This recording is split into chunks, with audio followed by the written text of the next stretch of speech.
Hello, this is Dr. Jattu, board certified OBGYN and physician satisfaction specialist at essenceofstrength.com, where I help early career physicians learn to design lives they genuinely like inside and outside of work by being as intentional about their sense of satisfaction and well-being as they have been about their success. This is the fifth and final video that I'm doing for International Coaching Week, describing my 5 essential strengths for success with satisfaction system. This is a system I developed to provide some structure for my clients as they are learning to use the tools they gain over the course of coaching. It's something I came up with after reflecting on what I've learned in the 20 years since I graduated from medical school about what really matters when it comes to identifying, implementing, and maintaining the habits and strategies that support personal and professional success and satisfaction as a healthcare professional. Specifically, those 5 essential strengths are: see reality, seek clarity, seize priorities, strategize possibilities, and sustain personal policies for self-care. Today, I'm going to discuss that 5th strength of sustain personal policies for self-care. Before I dig into it at all, I do want to describe my definition of self-care because sometimes it can be a little different than what other people think. Generally, when I tell people that I am a self-care advocate, they hit me with an anecdote about a spa day. I totally understand how a massage and a mani-pedi can be part of someone's self-care regimen. I'm generally speaking about something a little bit more basic than that. When I talk about self-care, I talk about the things that you do on a daily basis to support your sense of personal well-being. It's more about grounding yourself than it is about treating yourself. When you want to do anything new and different, implement any of the wonderful strategies you might have put together in order to achieve your personal goals, you have to keep your personal well-being in mind, or it's probably not going to be successful, or at least not sustainably successful.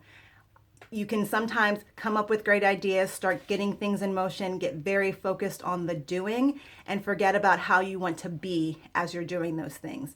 Self-care helps you stay mindful of the being while you are doing.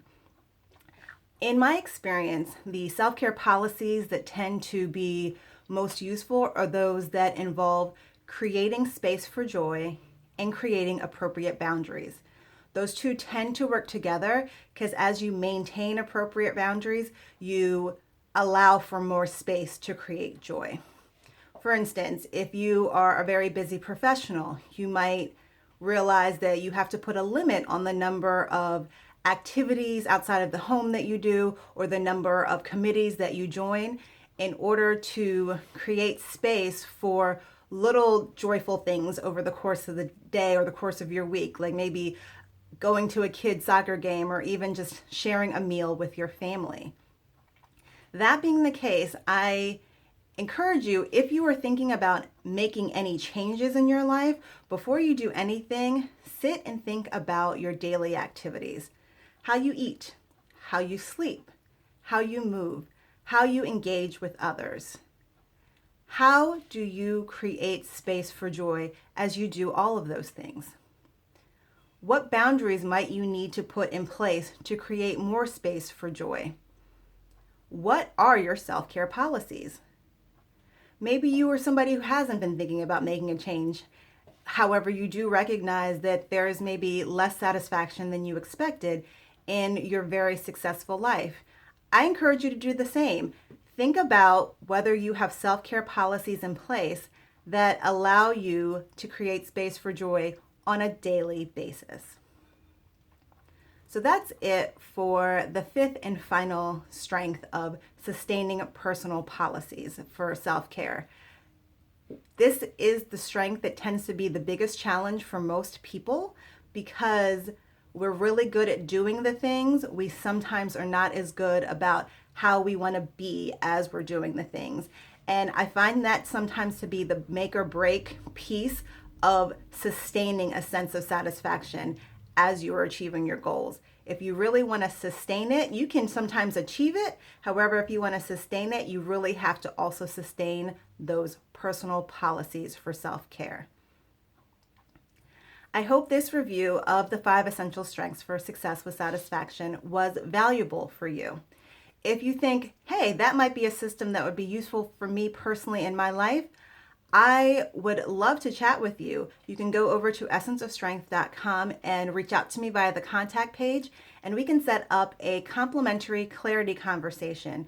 We can discuss what your goals are and see if I can help you devise an approach to achieving those goals in a way that allows you to honor your sense of satisfaction and well-being. If you think, yo, pump the brakes, I'm not really ready to take our relationship to that level yet, I totally understand.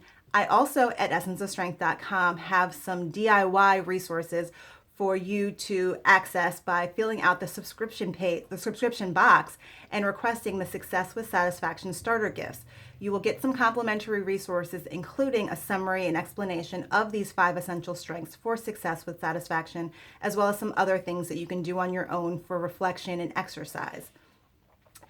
If you do want to reach out to me, I would love to hear from you. I would love to connect with you in person. And of course, if for some reason you haven't seen all of these videos, by all means, go back and check out any of the 4 that you may have missed. Until we are able to connect in real life, this is Dr. Jattu encouraging you to be as intentional about your sense of satisfaction as you have been about your success. Stay safe.